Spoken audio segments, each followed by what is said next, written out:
does it come, where is there a line that can't be crossed, essentially, is what you're looking for. It's tough to say, man. From a respect perspective and the way that we look at things as martial artists, I totally understand, how people look at those sort of things. Where, especially like you said, we kind of have groups of schools and teammates and things, and you're saying that, like, relatively. Don't mention it, kid. Of course, and that's on those, my friends. Yeah, who knows? But of course, there's obviously some respect, especially among teammates. You know what I mean? We have Gracie Baja guys training with us, and. We have Gracie Baja guys training with us, and Henzo guys will go down and train, occasionally with those guys. So as a family, we obviously are, connected in some ways, and we are respectful to one another in the gym, I think. But I think there needs to be some sort of a disconnect between the two. Because what people need to realize is that ultimately now, jiu-jitsu is more than just going out and competing for fun. Right now, there's money on the line, and there's a promotional value to it. There's some excitement that people want to see building up to these fights. And ultimately, I know it's a sad thing. I know a lot of people are just like, oh, it's like WWE, it's like MMA, whatever, and they're disappointed by this fact because they're just in it for the spirit of jiu-jitsu, and they just train, at their academy, and they look at respect and discipline and all these things. And understand, we value these things too on the mats, but it's just a totally different perspective when you're dealing with promoting a fight. Okay, when it comes to disrespect, whatever the case may be, is there a little bit of truth behind some of the things that Gordon might say about his opponent? Of course, there has to be. Otherwise, it's fake. Yeah. Exactly. You're not just going to make things up. Yeah, exactly. Is there a little truth? Of course. But does he respect him more than that? Of course he does. I mean, Gordon sees all the things that this guy wins. It's not like he thinks he sucks. If he thought he sucks, he wouldn't want to compete against him. You know what I mean?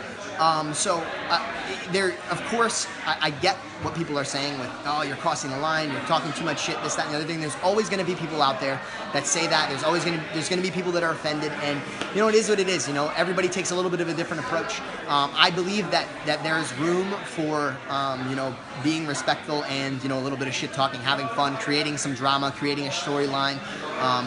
Where does it cross the line? I don't know. I've always been a huge believer in there never being a line that you can't cross. I mean, we come from Jersey. We just constantly make fun of each other's mothers, and, we don't care. I'll call Gordon an asshole. He does the same thing to me, and we don't really get affected by it. From person to person, some people don't feel that way, though. Some people are really insulted if you say something about their mom or this, that, and the other thing, and we are talking about people of different countries, yes, different cultures. Even more so, yes. Even more so. Exactly. Yeah. So even more so than just me saying, like, in New Jersey, that's how we are. I mean, yeah, exactly, in Brazil. I mean, I've heard, for instance, I'll give you an example. I think when we were in the Kumite, it was like me and a bunch of these other guys. It was a brown belt thing, if anybody's interested.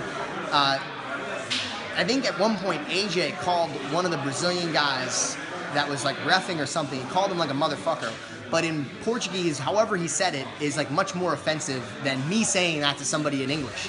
And the guy was like really upset about it, like wanted to fight him, like, it was like a really big problem. And he was like crying because ultimately Lloyd told him he couldn't, fight him because of the show and everything.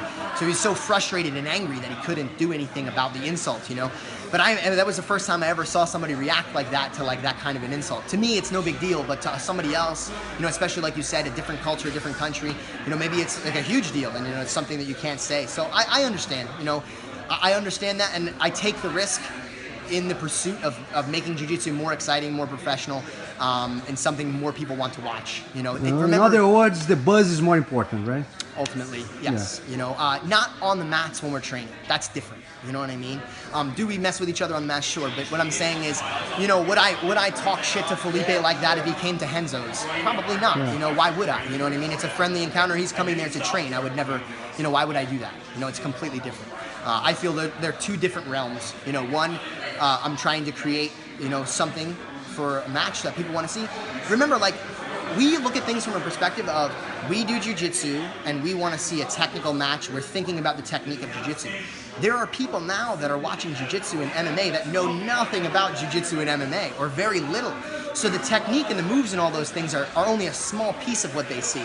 They look at like drama surrounding a match, like two friends feuding over, somebody cheating on somebody or this, that, and the other thing. That's drama. People go to the movies to see drama. They don't go to the movies to see somebody just, living their life perfectly happy and nothing goes wrong, Like so boring, exactly, right? Yeah, exactly. you gotta have a struggle, right? Yes. To have a plot, you gotta have a struggle. Yeah. So I think that's what we're trying to create. Is it gonna rub some people the wrong way? Yes. I'm ready for that. it.